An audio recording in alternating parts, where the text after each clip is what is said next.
Okay, so today we are talking about the role of Pilates rehab in a recovery process, whether you're dealing with an injury or some sort of acute or chronic pain. A plank is one of the best exercises on the planet because it engages darn near every single muscle in the body. But a lot of people avoid it because of the pain that they experience through their neck, shoulders, or back. And so we're gonna teach a couple modifications that we can make to a plank to help you be able to perform this exercise to get the biggest bang for your buck without causing any pain. So on the reformer, we always start in this elbows down position. So the elbows are gonna stack underneath the shoulders. Knees are gonna begin underneath the hip with the toes on the edge of the reformer. If you don't have a reformer, you can talk about your knees being under your hips and your toes curled underneath. From here, we're gonna engage those abdominals, lifting the belly away from the thigh, driving the elbows into the ground or into the reformer, and then we're gonna just gently lift the knees to a hover as we extend the carriage out.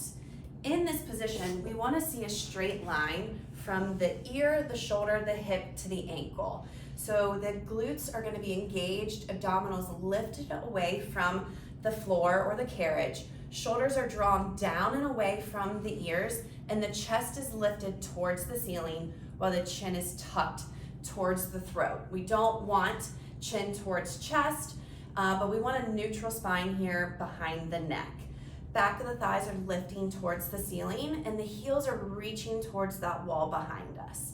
If this is too difficult, we can start on our knees before we would even come to the elbows with the legs extended. Go ahead and bring your hands up onto the shoulder, and then we're gonna just shift your weight over top of the armrest, and we can start to bring the hips down towards the carriage.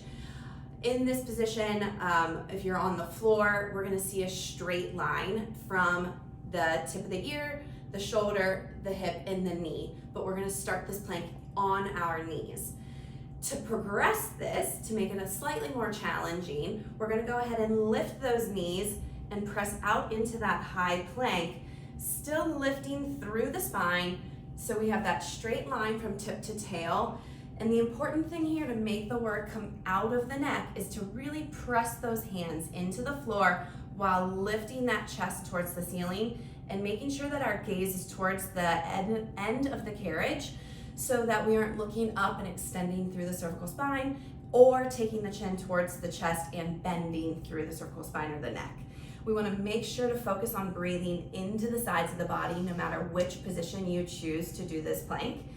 Trying to not just get that belly breath, but trying to find that breath in the back and through the sides of the belly. Go ahead and rest your knees. Leave any comments below. Those are our 3 modifications. There are many more, so if you'd like to see more, drop it below and we'll film another.